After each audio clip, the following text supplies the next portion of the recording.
after a sip of this.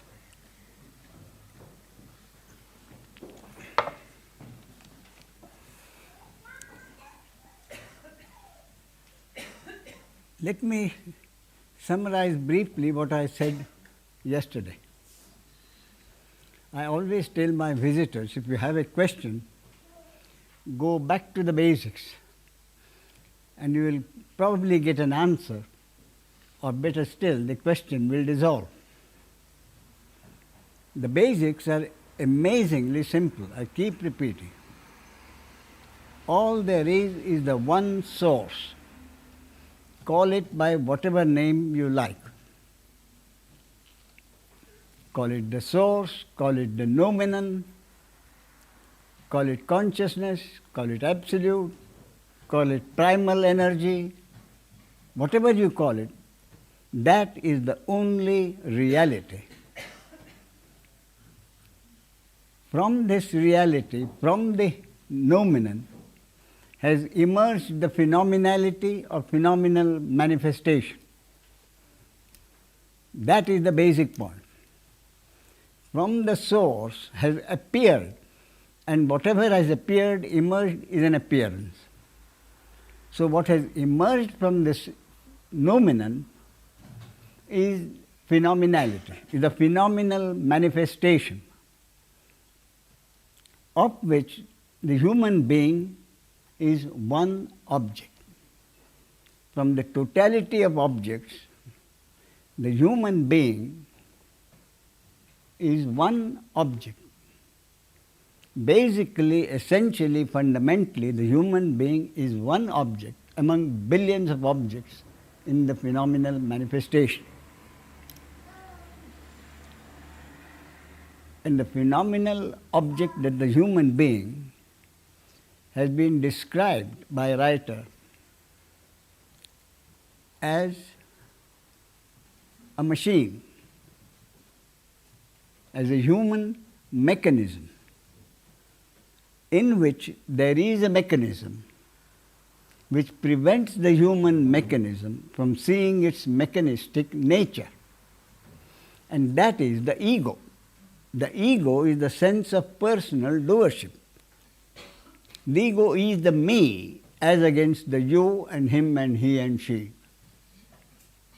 The ego is that mechanism in the human mechanism which prevents the human mechanism from seeing its mechanistic nature. So if this mechanism is removed or set right, then what remains will be self-realization. The realization that the human being is only a machine, a uniquely programmed computer, through which the noumenon or doer thereof. Now, to this ego who thinks he is the doer, I think it is Rumi the Sufi, I am not prepared to swear, who told this ego, you are made of shit, therefore do not be proud.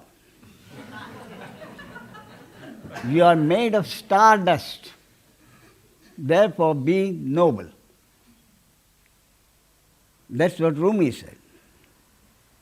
You, meaning of course, the body-mind organism, the object. The ego, the sense of doership, is made of nothing.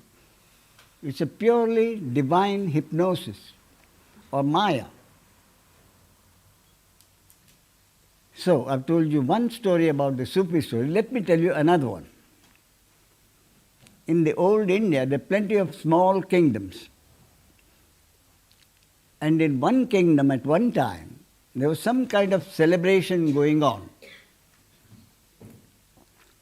So, everybody was there, anybody was there, allotted his seat.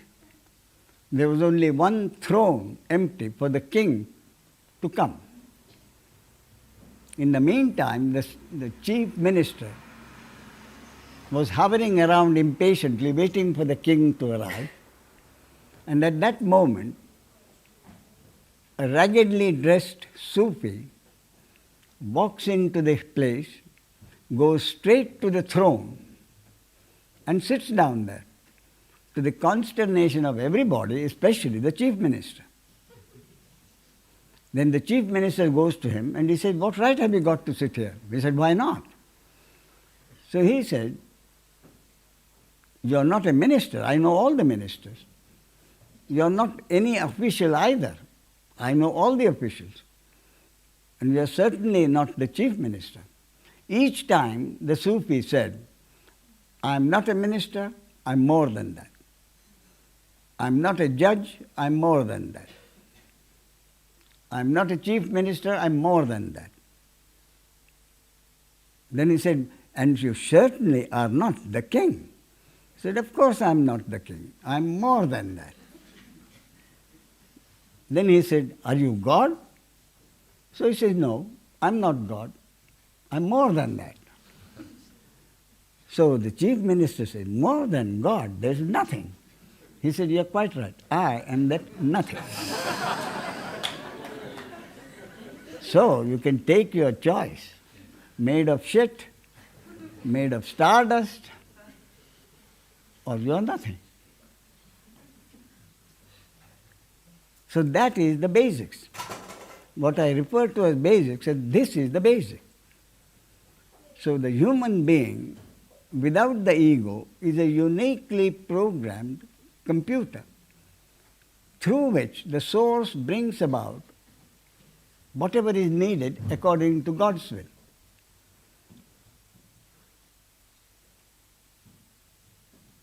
So, if nothing is happening according to my will, the question was yesterday, there were two questions. One was responsibility and the other was choice. The gentleman is sitting somewhere else, so anyway. His point, I think, was I have to make choices in life. If I do not have any free will, if everything is done by God or the source, how is it that I still make my choices? I think that was the question. I still haven't made to make the choices. I wasn't sure whether he meant he had to make the choices or he had to make the right choice. Anyway, the beginning is you still have to make the choice. That is correct. So, the joke of life is that nothing can happen unless it is the will of God. So, the most important basic in phenomenal life, the most important basic concept in life as we know it, after the manifestation has appeared, according to me, is the 4 words in the Bible. Thy will be done. That is my basic concept. So when I tell people, if you have a question, go back to the basics. This is the basic I am meaning. Life happens only in the phenomenal manifestation, which is an appearance emerging from the one source of reality. And the human being is one very small part of that phenomenal manifestation. And in the working of the phenomenal manifestation, which is life as we know it, my basic concept is, I repeat, thy will be done. Meaning, nothing can happen unless it is the will of God. So if something has happened, it is obvious that it could not have happened whether you wanted it or not. It could not have happened unless it is the will of God. So if something has happened, however important or however unimportant, however good or however bad, it could not have happened unless it is the will of God. And it goes without saying that no human being can possibly know the will of God or the basis on which God's will functions. That is for two reasons. One is, who wants to know the will of God? As I said, go back to the basics. Something has happened. How could God have done it? War has happened. Millions of lives are lost. How could God have done it? How could God have done it to His beloved children? That is the point. So, who wants to know why God has done what He has done? Basically, go back to the basics. Who is asking the question? Who wants to know? The one who wants to know is a created object wanting to know the basis on which the will of the subject God or the subject source functions. That is the most important point. A created object can never possibly know the basis on which the creator subject functions. That should be the end of that. But the other important point is the intellect with which this created object wants to know the basis on which the creator subject functions is so limited compared to the intellect of God, the basic intelligence which covers eternity. So, the human intellect always wants a comparison. So my comparison to this is this. It is easier, it would be easier for a class 2 grade in a school, a 10-year-old child, to know and understand the theory of relativity far more easily than a human object could possibly ever understand the will of God. That means, I keep repeating, if a question arises, why has God done this? Why has God created a handicapped child? Why had God created a storm or an earthquake? The question will arise because the man intellect, the ego, the intellect will ask the question. But I say go back to the basics, and the question has to dissolve when you realize that the one who is asking the question is a created object. That is why the most important basic point that the human being should recollect as often as possible is that he is merely a uniquely programmed instrument or computer through which the source or God brings about such actions as are supposed to happen through that body-mind object at that time and at that place. And there the matter ends. But that doesn't mean that the human being cannot exercise his choice. That does not mean the human being is not supposed to weigh the alternatives present before him at any moment in order to make a decision. That is indeed life as it happens. So the human being has a valid question. If I am not the doer, and everything that has happened is going to happen, has already been decided by God,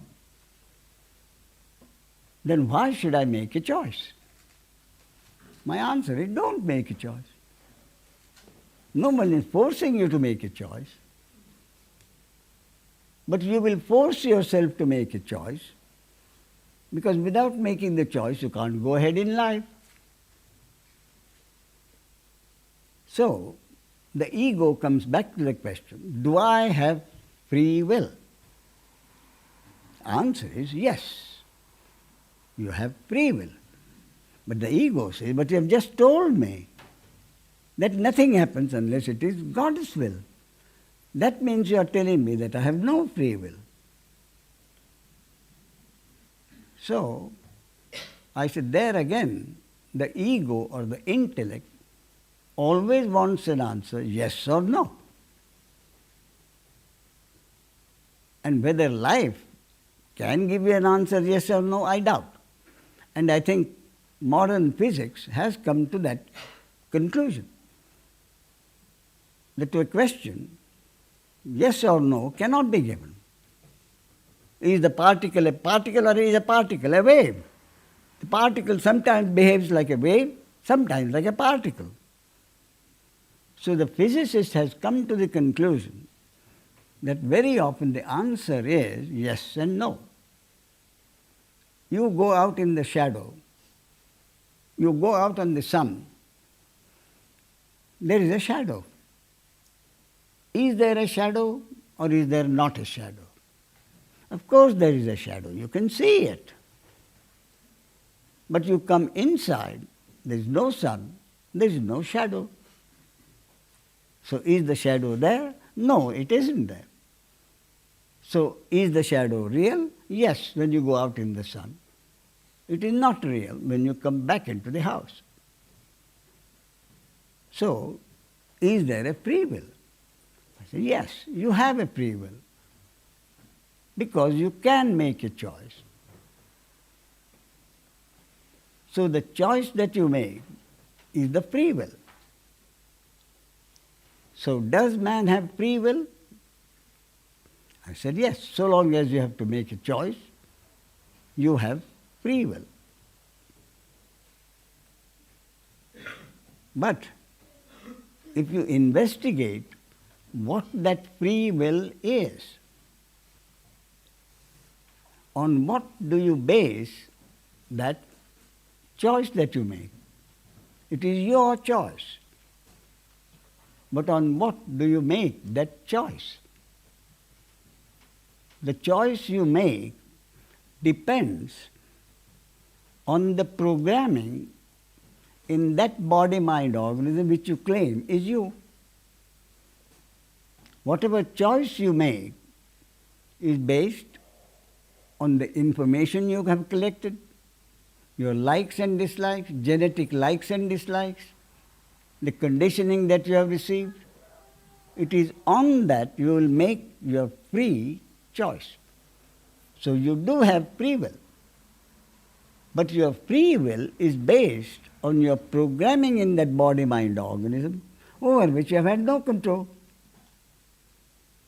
So do you have free will? Yes.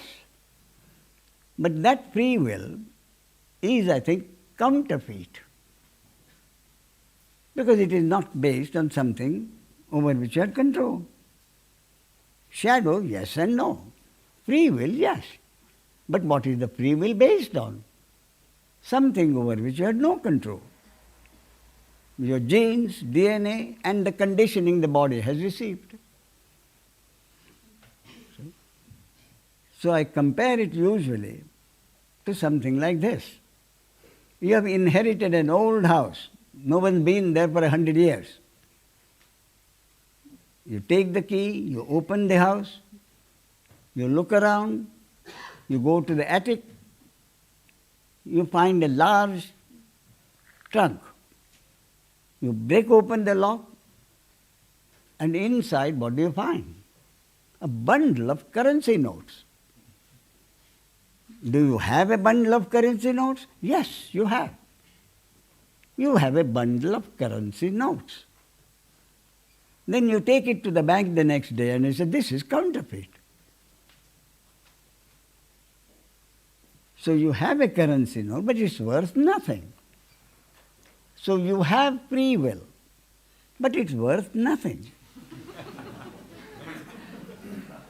But that does not prevent you from making use of that free will such as it is.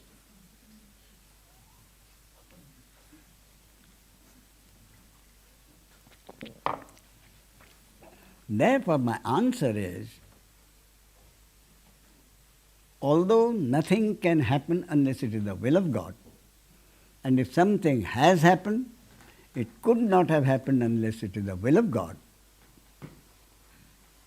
nothing prevents you from making a choice.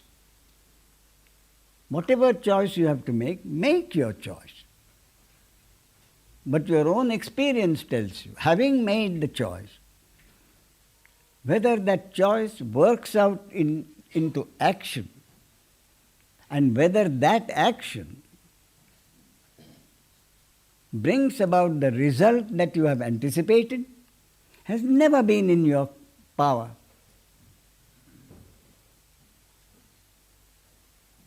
Heiner here was telling me yesterday, his son had an exam. So his son comes to him and confesses that he has not been able to work as hard as he should have. So out of 8 subjects, he said, in 2, I don't think I'll get through. The results come, and he has gone through all 8. So the result was not in his control. This is one of the happy things. Sometimes it is the other way around. The student works his heart out, and the result is not particularly good. My grandson had a similar experience. He appeared for the commerce examination, Bachelor of Commerce. After each paper, he would come, and about that time, my wife and I would sit in the veranda, not really waiting for him, but that was the time he came in.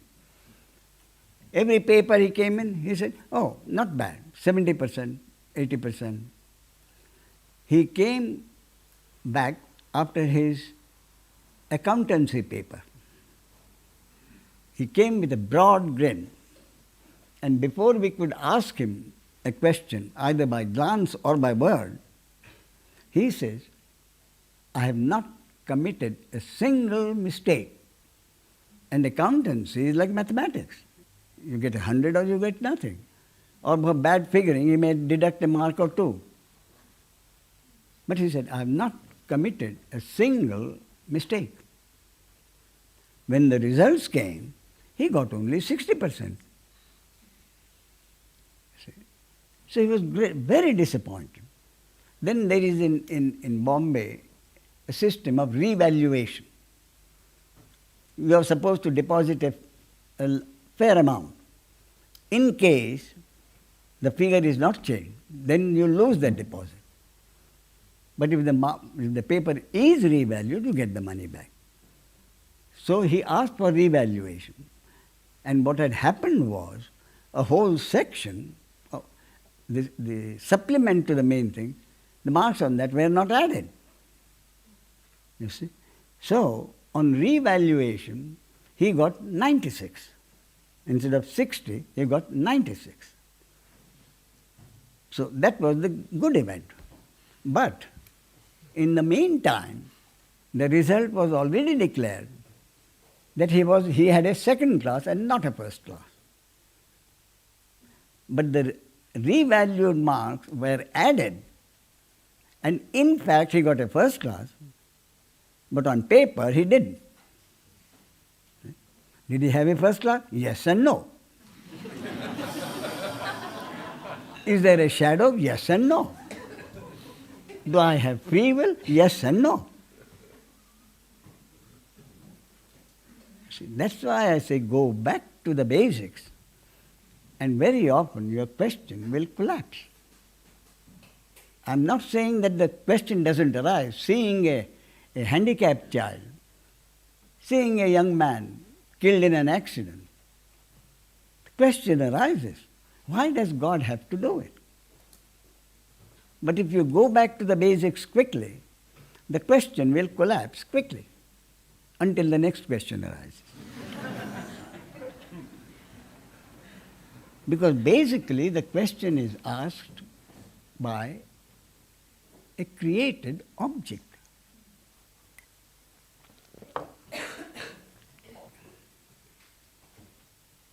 Now, one question that I had earlier, not earlier, but someone sent me a question. In fact, that was the only question I had last night. And that was, does the sage have desires?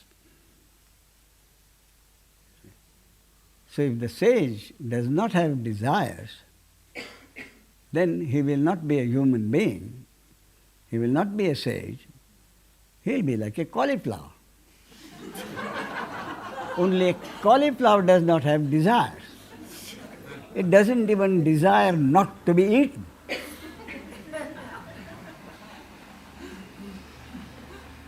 So, does the sage have desires? Yes. What kind of a sage is he? If he has desires and I have desires, why is he a sage and why am I what I am? The answer is, the sage has desires.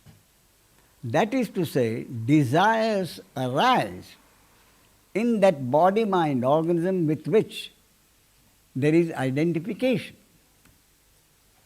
But since there is no sense of personal doership in the sage, desires arise and may or may not be satisfied. The sage does not pursue them. That is my concept. Desires may or may not arise in a sage, may or may not be fulfilled. But the sage does not pursue them. Now, in the Hindu mythology, there is a well-known sage called Parashar.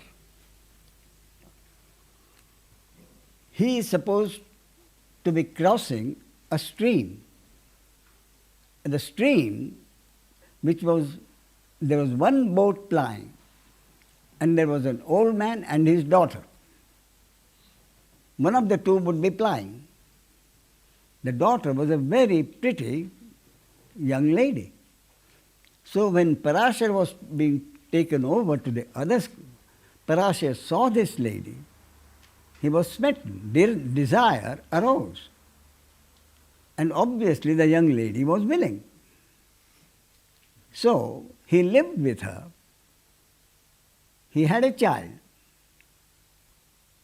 She knew he was a sage, that he couldn't possibly marry her. But she lived with him. They had a child.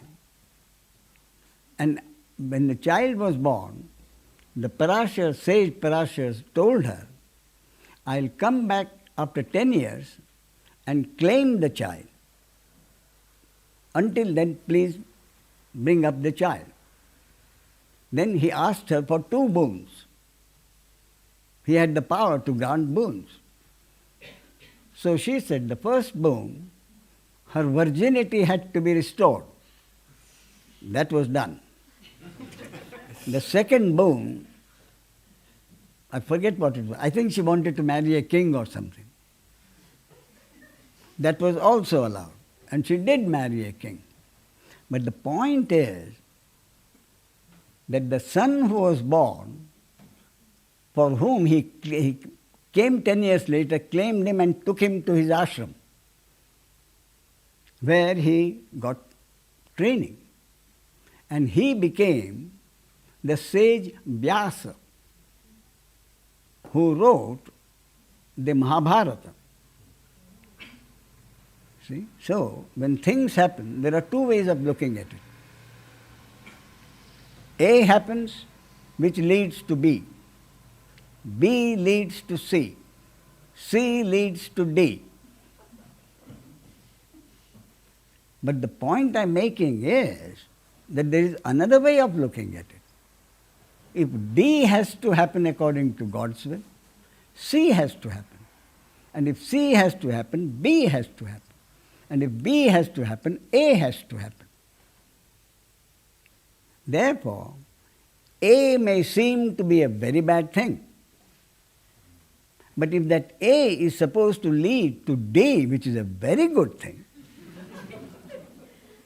the human intellect cannot know. So in this case, what I am saying is, the sage Vyas had to be born. Therefore, the genes had to be those of a sage like Parashar. And for that had to happen, the desire had to happen. For the desire to happen, sage Parashar had at that time to be crossing in a boat, exactly that boat. So, what I am saying is, cause and effect is not one-pointed arrow. It's a two-pointed arrow. Cause leads to effect, but for effect to happen, that cause has to be there. So cause and effect is not one arrow, it's two arrows. So the sage has desires, or rather, more accurately, desires may arise in a sage. They may get satisfied or not satisfied. The sage really doesn't concern himself. The sage does not pursue a desire.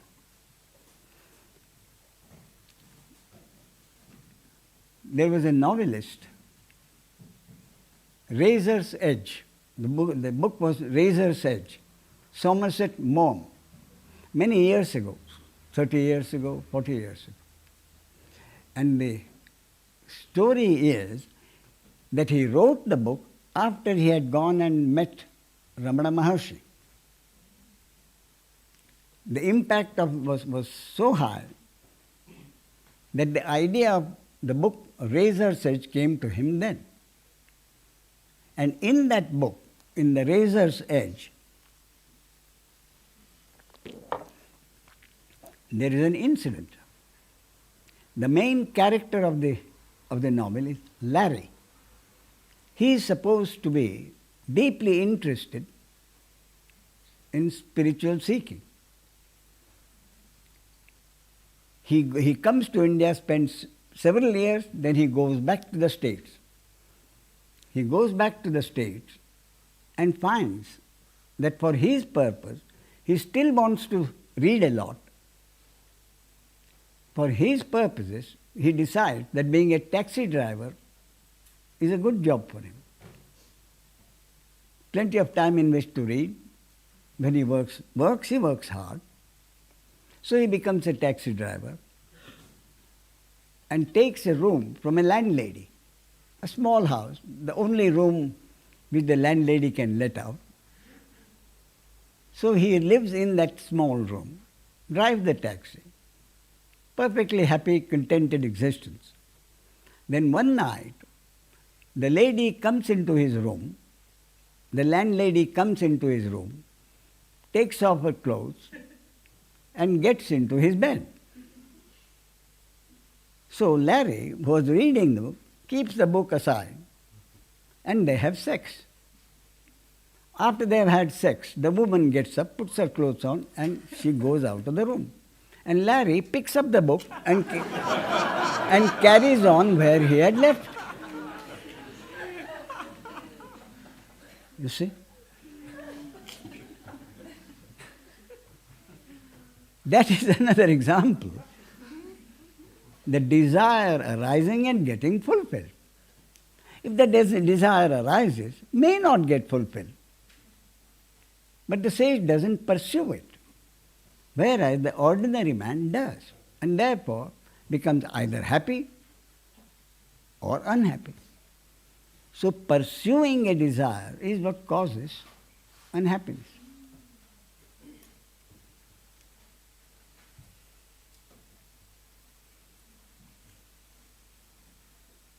So, any questions so far?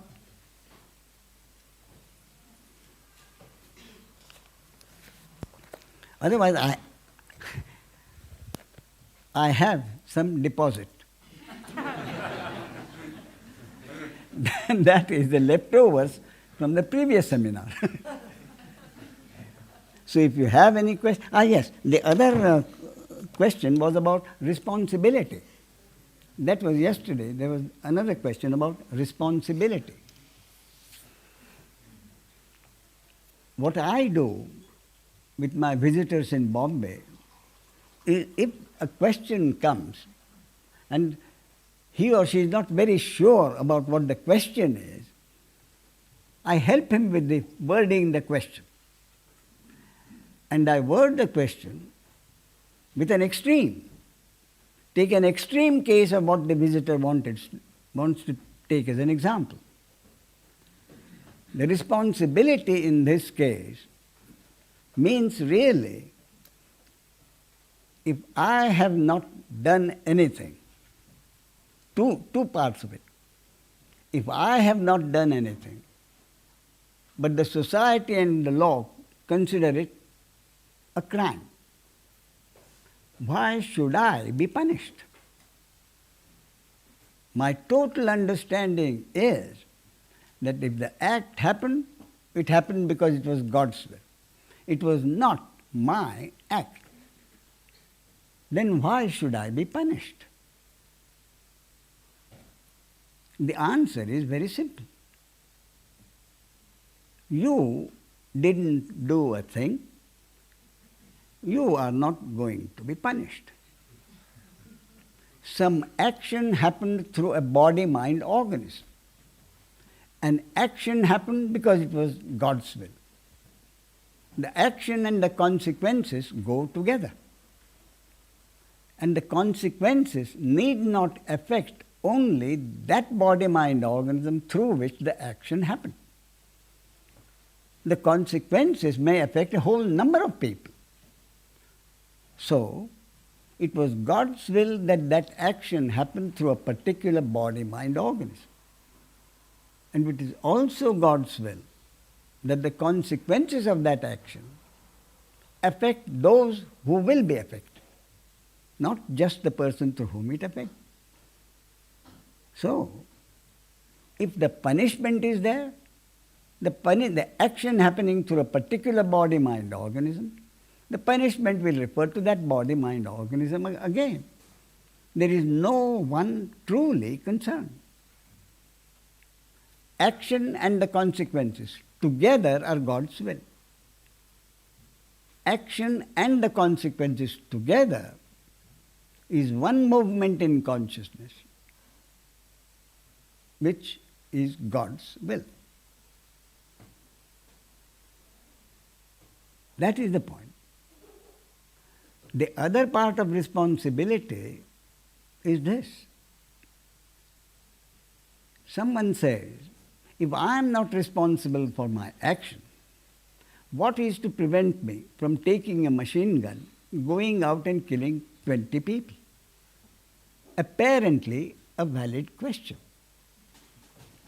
If I am not to be held responsible for my actions, because all actions are God's actions, what is to prevent me from taking a machine gun, going out and killing 20 people? The answer again is, if such an action is to happen according to God's will, it will happen. And it has happened. It has happened in the States, number of occasions. A 5-year-old, 6-year-old boy takes a pistol or machine from his policeman father, goes and kills so many other pupils in the school. This has happened 3 or 4 times. Or another person does the same thing and then shoots himself.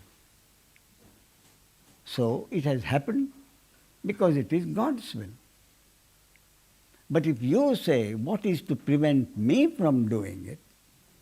My answer is, try it. Do you think your programming, fairly normal programming, will ever allow you to do such a thing? It won't. It is only a psychopathic kind of organism which is created for such actions to happen, who will be able to do it? And the punishment will also go to the body-mind organism. When Ishaq Rabin was shot in Israel, in spite of the famed Israeli security, which I received a bad blow after that murder, the young man was asked by a policeman who was interested, not officially. The policeman asked him, "Why did you kill a good man like that?" And the answer came spontaneously from that young lad, 18 or 19. And the answer was supposed to be, as I read it, as it was reported. The young man said, "God made me do it." Now, God made me do it could be that the thought came to me should be killed because of various kinds of conditioning. He heard relatives and friends talking about something Ishaq Rabin was doing which was very bad. So that was conditioning, which led to this man to go and kill him in spite of the security. So, why was security so lax at that particular incident? Because it was God's will. It was God's will that Ishaq Rabin had to be killed. Therefore, the security was lax, became lax. And this young lad went and killed him without any remorse, without any sense of guilt. He truly believed it was the will of God. What happened to that young man, I don't know. It was never reported.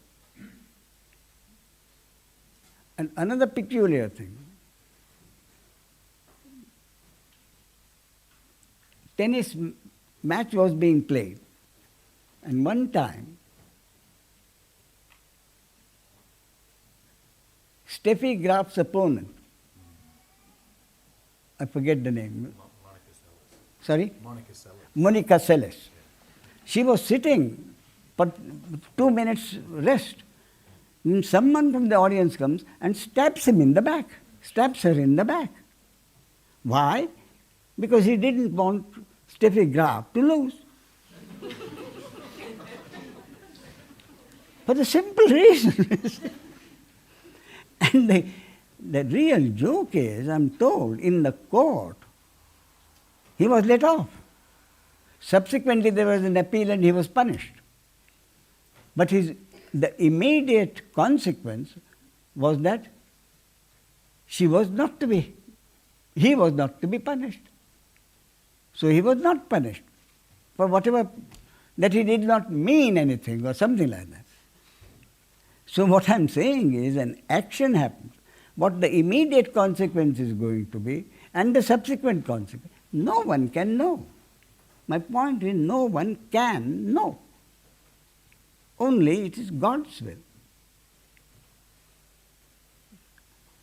So,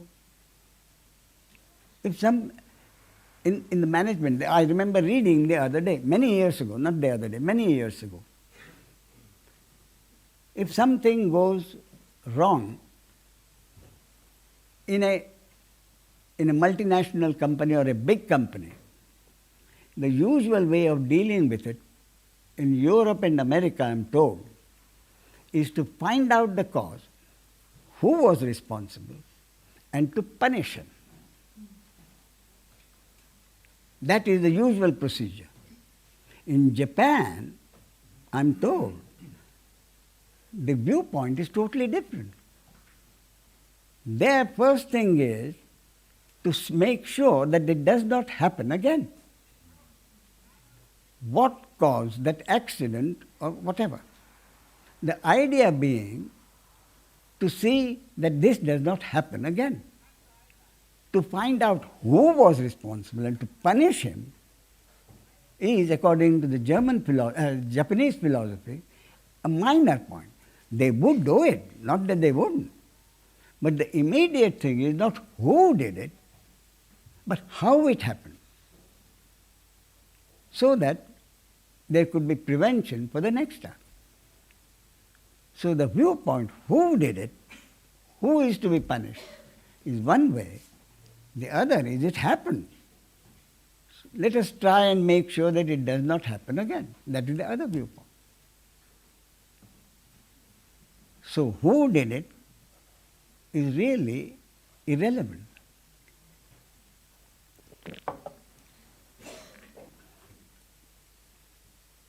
So, any questions? Yes, please. Here.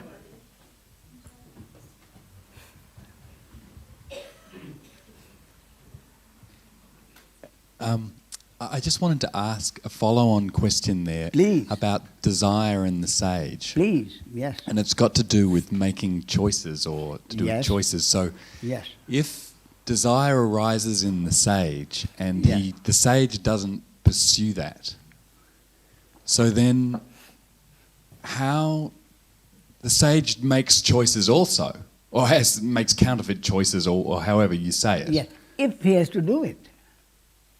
A desire comes, there is no need to make a choice. He just waits and sees whether it fructifies or not. There is no necessity to make a choice. But if a choice has to be made, the sage will make his choice. With the understanding, the sage will make his choice in as responsible a manner as he can. How responsibly he will make his choice will depend on the programming. You see, if a particular body-mind organism has been programmed to take life easy, don't bother about me, then the choice will be made quite easily. And if the choice is a little difficult, he or she will flip a coin. Decision taken. But if a body-mind organism is programmed to be a responsible person, then that person will weigh the consequences in great detail, finally come to the conclusion, and the sage, if he happens to be in that responsible position, will do the same thing if the body-mind organism is programmed that way. He will weigh the consequences, the alternatives, finally come to a decision and say, this is what should be done, and that is what he will announce. With the understanding, having made the decision as he is supposed to, what finally happens, he knows is not in his control. And if the consequences are that he is sacked from the job, he will accept it. You see? So that if the sage has to make a choice, he will make the choice. How will he make a choice? Depending on the programming. Having made the choice, the sage will accept whatever happens and its consequences will be the will of God. Therefore, if the choice happens to be right and there is award from the society, then the decision of the society to give an award to the sage will be an input in the body-mind organism of the sage. The brain will react to it with a sense of pleasure. A sense of pleasure will arise, exactly as it would in the case of any other person. But along with that sense of pleasure will be the thoroughest possible understanding that it was not his choice. It was not his choice and his action. Therefore, while a sense of pleasure will arise, a sense of pride will not arise. That is the only difference. Sense of pleasure in both. But in the ordinary case, likelihood of a pride, in the sage, pride cannot arise because he knows it is not his action. Sorry, Ramesh, there's something that just didn't quite get answered Please, there. go ahead. Is the nature of even coming to a decision in the sage is probably brought on by desire, like I want to do that, so then you make a decision about whether that's a good thing or a bad thing. The necessity to make a decision, it does not depend on desire. It may be the usual routine for him. If the sage happens to be an executive in a in a company. That's his job. His job will be to make decisions. So he will continue to make decisions. You see? But if a desire arises, then the one who pursues that desire is the ego with a sense of personal doership. I want it. Therefore, I shall try to get it. You see? But with the understanding that there is no doer, and God has already decided, when God raised that desire, whether that desire will be fulfilled or not. So the sage, now what I'm saying is, if the desire is fulfilled and there is pleasure, the sage is not going to refuse it. He'll say, thank you very much. I really enjoyed that. But if it doesn't, he says, okay, some other time.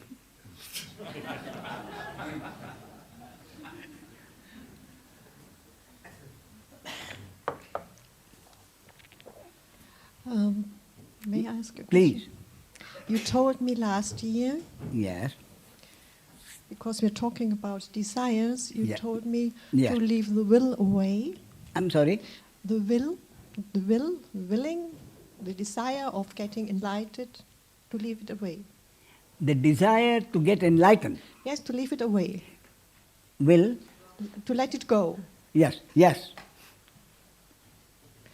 But I must have also told you that letting it go is not in your control. I don't know. Anyway, I read a book some months ago Yes. that people are unhappy because they Yeah. have desires and intentions and expectations. Yes. Expectations. Yeah. Not because they have desires, Yeah. but they, you see, no one can help the desire arising. You see, no one can help a desire arising. But pursuing that desire and being extremely happy if it works out, and being extremely miserable if it does not come out, in spite of your efforts, that is pursuing that desire. Anyway, I made a meditation. Yes, I sat down and said, no expectations, yes, no intentions, nothing. And what happened was that I dissolved completely. There was nothing left of me, only a sort of energy, a knowing energy, I would say, which was not moving, but it was no color. It was not light, it was just energy, a knowing energy. And after some time, I don't know how long it took, there was no I, anyway. quite but, right, yes. There was some sort of movement and concentration of energy, and then I was back. Yes. The me was back. Yeah. So, during that experience, the me was not there. Yes. That is the point. And what was that? That, if you ask me, I would say, is a free sample from the source. Supposed to do exactly what a free sample is supposed to do. Make you want more. Well, it was quite nice, yes. Of course it was. But I always thought Yes. enlightenment has to do with light. I had experiences of light. Yeah. Now, because you use the word enlightenment, Yes. I use the word understanding, Okay. self-realization. Yes. Then no light, no darkness. Thank you.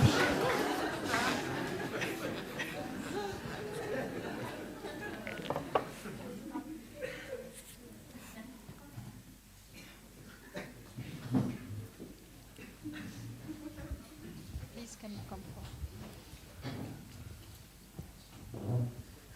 Hold the mic very close. Okay. I have a question about your example regarding someone is running berserk and is killing 20 people. Yes, that is a psychopathic organism. A psychopath, what is generally known as a psychopath. Yes, only a psychopathic is able to do this. That is my concept, yes. My experience as a soldier in the Second World War is that everyone is able to do it. Make an example. 10 soldiers of my unit are killed from partisans. And one of these killed is my best friend. Yes. And when I will run berserk Yes.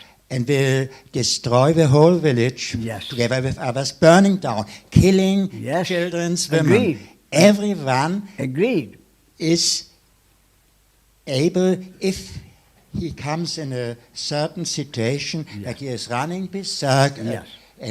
Yes. So, in those circumstances, at that time, at that place, that body-mind organism has become a psychopath. Yes. In And that moment. Yes. Sure. And everyone, that's my experience Yes. of my... Can become a psychopathic organism Yes. at a particular time. Agreed. Okay. That depends, again, on God's will. Yes. So, if it is God's will that a certain number of people in a certain number of are to be killed, I will come in this situation where I will running berserk. that is correct. Yes. Okay. So, if a psychopathic organism is necessary at that moment, such a psychopathic organism will be created by God Yes. in that moment. Yes. I have learned all my life to act responsible. Yes. And in this moment, nothing from Agreed. this old conditioning is Quite there. right. And I will, whoa! Yes. Sure. Yes. Okay. Yes. Everyone, You see now, I'm not better than this psychopathic in the United States. absolutely correct. Absolutely. Now, you have taken an example of war or something like that. What happens when a man comes back, finds his wife in bed with another person? That moment, he turns into a psychopath. So he kills. Yes. You see? Now, I'll tell you a joke about this. Okay. Thank you.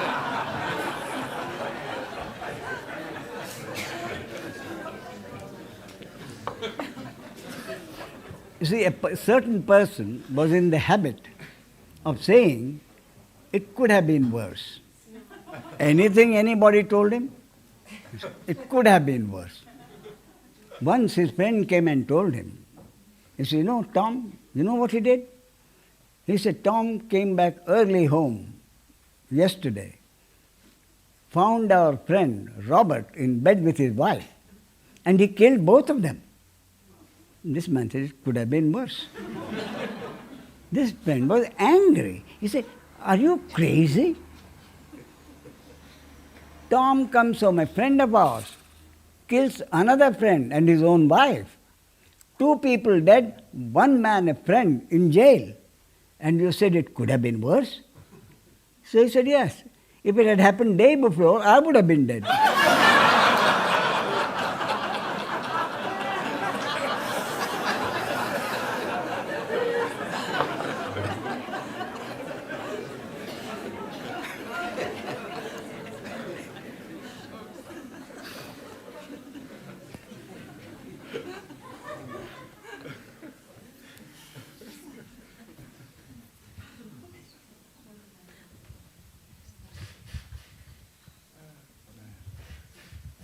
Ramesh, Yes.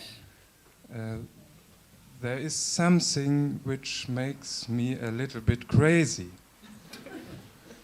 When there is no guru and no disciple, then the whole event here, or the satsang, is counterfeit too. I'm sorry. Counterfeit too. When there is no guru and no disciple, then this event here is counterfeit too. A counterfeit guru.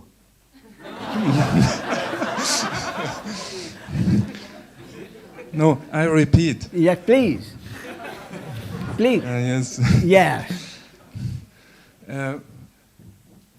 When there is no guru Yes. and there's no disciple, Yes. then this event here Cannot happen. is counterfeit too. You see, if there is no teacher and no disciple, this Yes. satsang cannot happen. It's, Satsang means getting together a group of disciples and a teacher. So if there is no teacher, no guru, and no disciple, the satsang does not happen. yes. Or if it happens, it is not a satsang. It's a meeting. The whole event is a swindle. The whole event cannot happen. That's my point. A satsang is an event where the teacher and the students, the guru and the disciples meet for whatever purpose. It may be simply singing bhajans, it may be a talk, it may be a discussion, it may be just singing bhajans. That is a satsanga. The meaning of satsanga is, sat is the truth, sangha is association. Association with the truth. That is the literal meaning of satsanga. Association with the truth. And the guru is supposed to represent the truth. So people who come to him call it a satsanga because they are associating with the guru who represents the truth. So if there is no guru and there are no disciples, then the satsang cannot happen. It can be an ordinary meeting, it can be a meeting of painters, it can be a meeting of athletes, it can be a meeting of drug addicts, it can be a meeting of anybody with the same purpose. So what is your point? Is there a point? Is the world real? Is the world real? No guru, if there is no disciple, if the world is illusion. This You see, appearance, it's just an illusion. even this guru and disciple is a concept, my friend. Yes. It is a concept. Yes. So now the guru and disciple relationship happens extremely rarely. The guru-disciple relationship happens extremely rarely. In the Bhagavad Gita, there is a verse where Lord Krishna says, among thousands of people, there is one spiritual seeker. And among thousands of spiritual seekers, there is hardly one who knows me in principle. That means who has self-realization. Ich sage es nochmal in Deutsch, vielleicht kann man es übersetzen. I know what he is meaning. Yes. There is no one there. You are talking about it's not real. There is no one there, no disciples, no guru, and therefore he is asking why do we have such an event if no one is there? If Yeah. this one we are talking about is not But who existing. says this event is happening? You do. The happening of such an event is part of the general appearance, Yes. which is an illusion. The ego said this or says this. So, This the is- ego thinks this is real. My point is that it's not necessary for enlightenment to be here. Oh, I agree entirely. I entirely agree. Könnten Sie das übersetzen?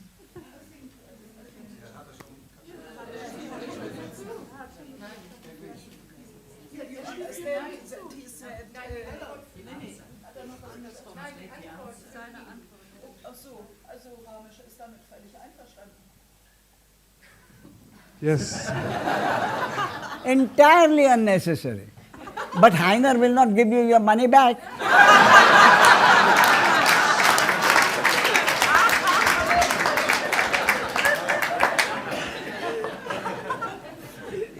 Yes, thank you. That You see, let me put it this way. If, as I told you, cause and effect, we have to go back. If the effect, final effect is for someone to have that realization, more accurately, if it is the will of God that enlightenment or understanding should happen at a particular time, in a particular place, in a particular body-mind organism, then that will happen. All the necessary things will have been done.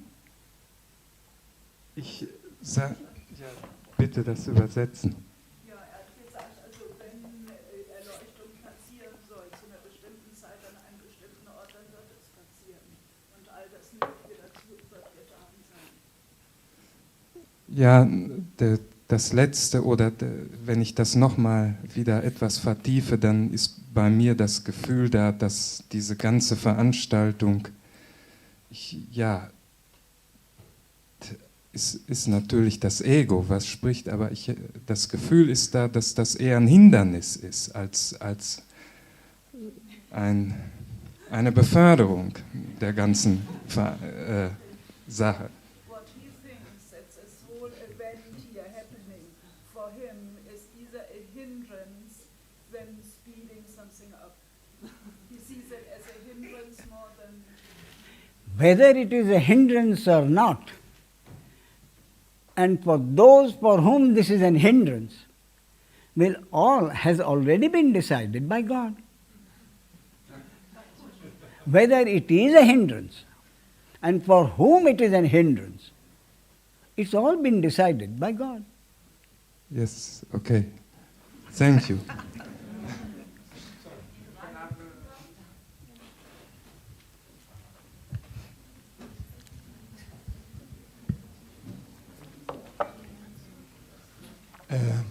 I asked a question yesterday, and I would like to go on in some specifics. Please, yes, certainly. Now, I'm talking about functioning, Yeah. right? And I'm talking about programming, Mhm. okay? So, and I'm concerned in a certain way for the program, to change the program. And I'm not concerned who is changing the program, all right?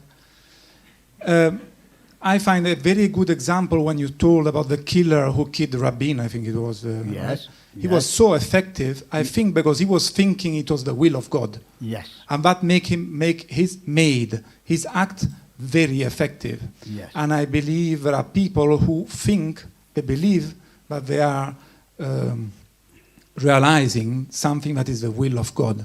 And they are quite effective in their doing, in their functioning. So my question is, in the programming, Yes.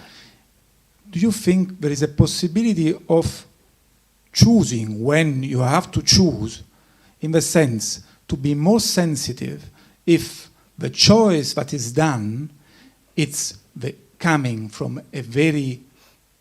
an ego illusion, ego root, or if there is a kind of feeling that you are fulfilling the will of God.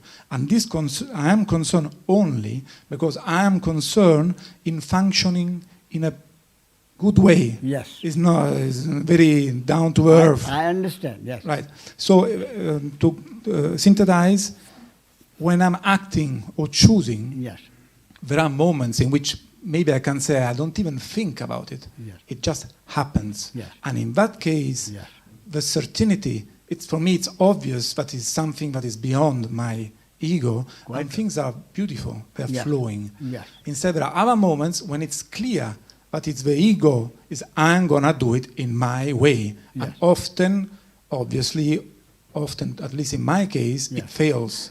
Yes. So do you think that there is a way of just stopping when there is a choice to be done, to be sensitive, to feel, to understand from where the action is coming from? Let me reword your question. Tell me if I'm wrong. Yeah. I think your question boils down to, I want to do what is right according to God's will. But my problem is that I do not know God's will. Yes, and I'm only concerned for the results. I don't, sincerely, I don't care agreed. God's or not I God's. agreed. I want good results. Therefore, Therefore, the question boils down to, I am a good, righteous man. I do not want to do something which will hurt people. I want to do what is right according to God's will. But my problem is that I do not know God's will. Is that not the question? Yes, I'm listening and I am ready to go on listening. Well, is that not yes, the yes, question? it is a different frame. but Your it's- own question, Yes. have I put it in the right perspective? Is that not really your question? Yeah, my question is, I'm concerned in doing the will of God. It's true. That is the real question. Yes, yes. I want to do what is right. Yes. What is right is God's will. Therefore, Yes. I want to do what is God's will. Yes, because I'm concerned about the results. I'm not, again. I'm a good man. I want to do only good things. Right. And good things are according to God's will. Yes. So I want to follow God's will. Yes. But I don't know God's will. Now the question is, may I know it?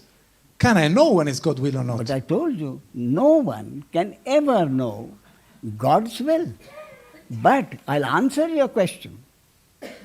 It is easy. You want to do God's will, but you do not know what God's will is. What I am saying, my friend, is you do not need to know God's will. You see what I am getting at? You do not need to know God's will. Because God already has known His will. He has already created His will into practice. And whatever is going to happen according to you by your deed has already been done. It's all there. Therefore, I value your problem. It is a very valid problem from a good man. He says, I am a good man. I'm a timid man. I don't want to do anything. I'm afraid of doing bad things. I only want to do good things according to God's will. But I don't know God's will. A real problem. Answer to that, believe me, is extraordinarily simple. My answer is, do whatever you think is right in the circumstances, without bothering about the results. In fact, that is the only thing you can do. Do at any moment precisely what you think you should do or what you would like to do. Why? Because what you think you should do or what you like to do is strictly according to the programming which God has provided. In other words, God knows exactly what you think you should do at any moment.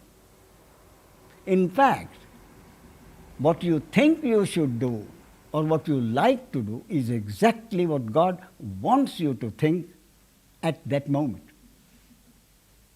Do whatever you like. It cannot go against God's will if it is happening. If it is against God's will, it will not happen. Decide to do whatever you want to do, whatever you like to do, whatever you think you should do. If it happens, it is God's will. If it is not God's will, it will not happen. You really, honestly don't have any responsibility. Because what you think you should do is exactly what God wants you to think. You see? Whatever you think at any moment is exactly what God wants you to think. So the only way is just the moment that something is happening. Do whatever you think you should It's do. God's will just because it's happening. So I can only actually remain with what's happening, what you're saying. That's right. Because that's the only thing that I know is God's will. All you can do is decide to do it and try to do whatever you want. If it happens, it is God's will. If it does not happen, it was not God's will that it should happen. So whether it happens or not is God's will.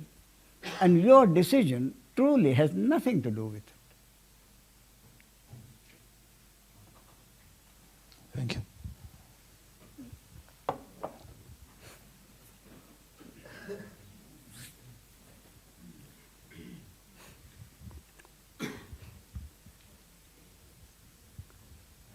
Ramesh, this is a question I've been wanting to ask for some time. You speak about God's will. Yes. And Let me interrupt you. I say God's will because for most people, I say God's will, they understand it. I'm not saying they understand God's will, but they understand what I'm trying to say. But if you say, many people, several people have told me, Ramesh, you say God's will, and it sticks in my throat for this reason. I consider then that it is not my will which prevails, but the will of some other entity, much more powerful, but nonetheless another entity connected with manifestation, whose will prevails over mine. But that obviously not what you mean. no. Therefore I say, if you don't like the word God's will, I would say according to cosmic law. Whatever happens, happens according to God's will. Or better still, more accurately, whatever happens, happens only according to the cosmic law, which no created object can ever know. Cosmic law. Yes. And my question, Ramesh, is that Yes, please.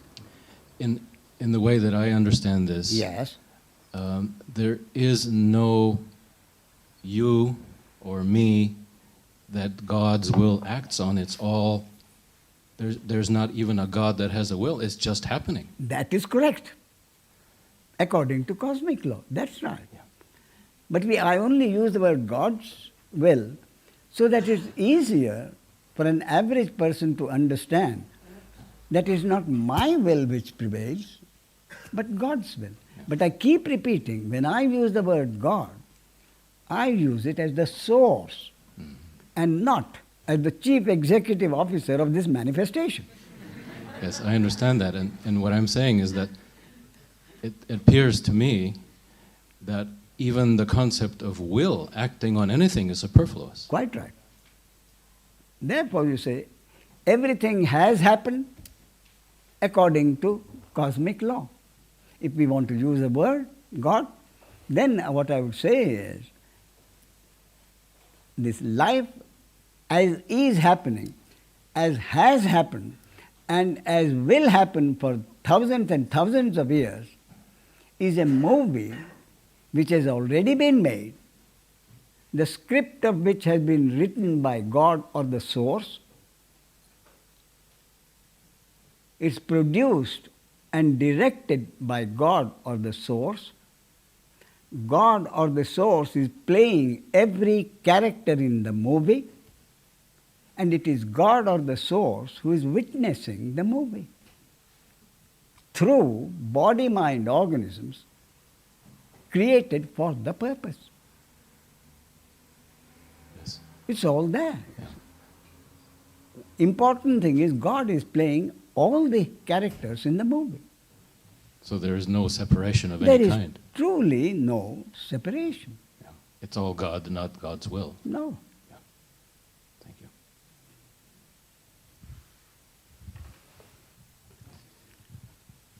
Ramesh, you're talking about sources. Is there only one source? Yes. Or are there evil sources too? No, there is only one source if you use the word source. But if you use the word God as only not the source, but the enemy of Satan, that is different. We use the word in different ways. In which case, God represents the good, someone else, equally powerful, perhaps more powerful, represents evil. And both have come from the source.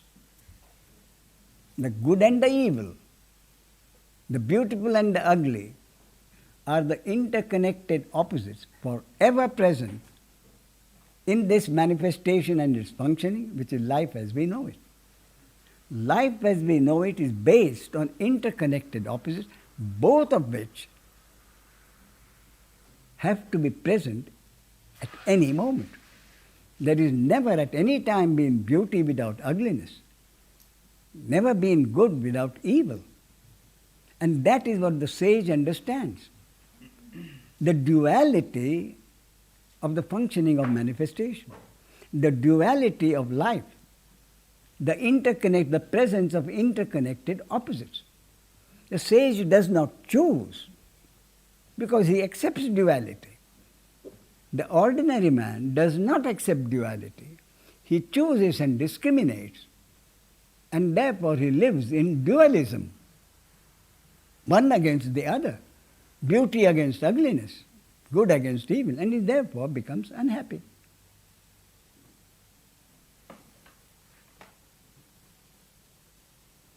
So the God that I am talking about is not the enemy of Satan.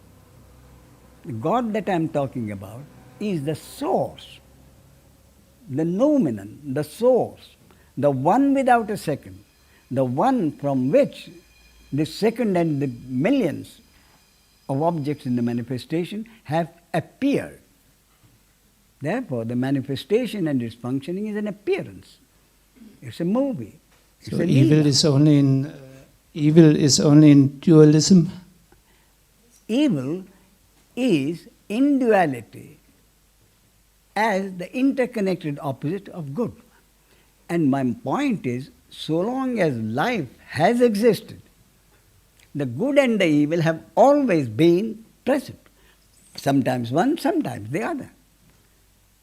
But they have neither of which has been absent.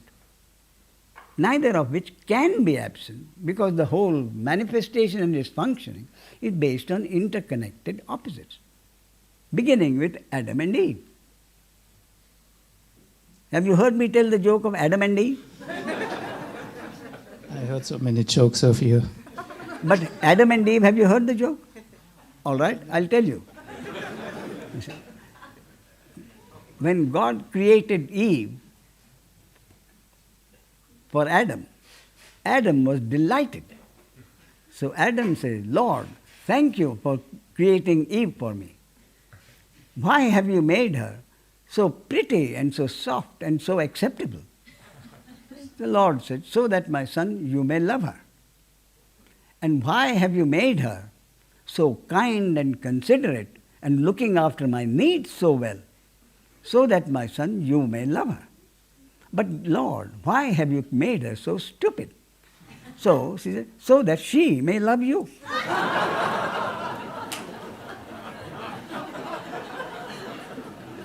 And we are very grateful that he created Eve. Indeed.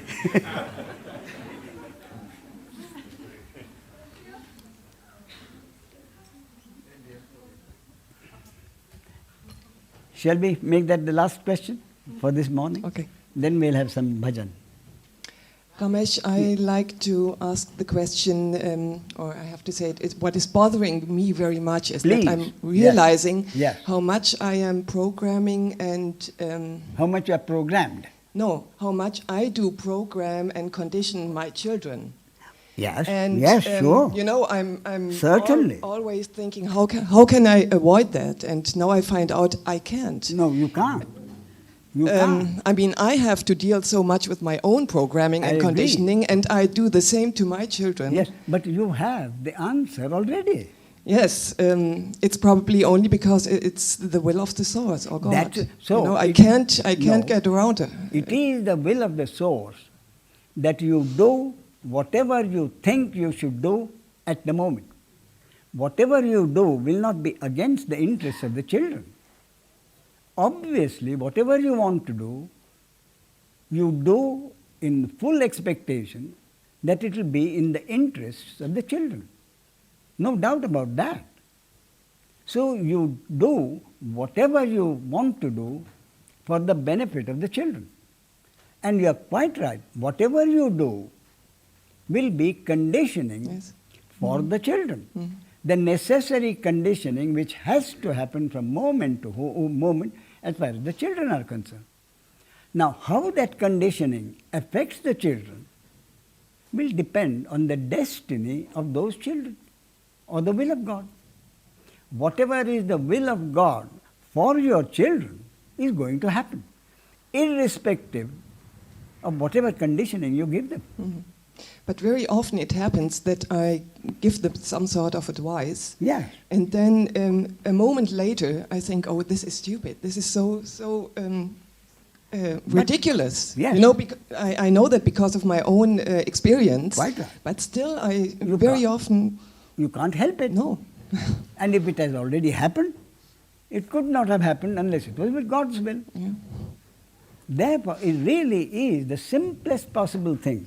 You can't imagine the amount of freedom there is to be able to do whatever you like at any moment.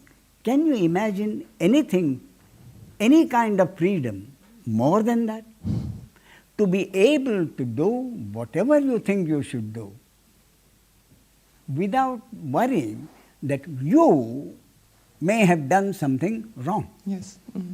It's a fantastic freedom. Yeah. You see, you cannot do anything wrong. I promise you, there will be no occasion when you will have to say, I'm sorry, God. There will be no occasion for you to say, I'm sorry to God. You can do it with full confidence. Whatever you want to do, knowing that whether it happens or not is not your responsibility. It is God's responsibility. You see? So you do whatever you think is good for your children. Thank you. Do whatever you think is good for your children. Not to worry even a moment. Thank you.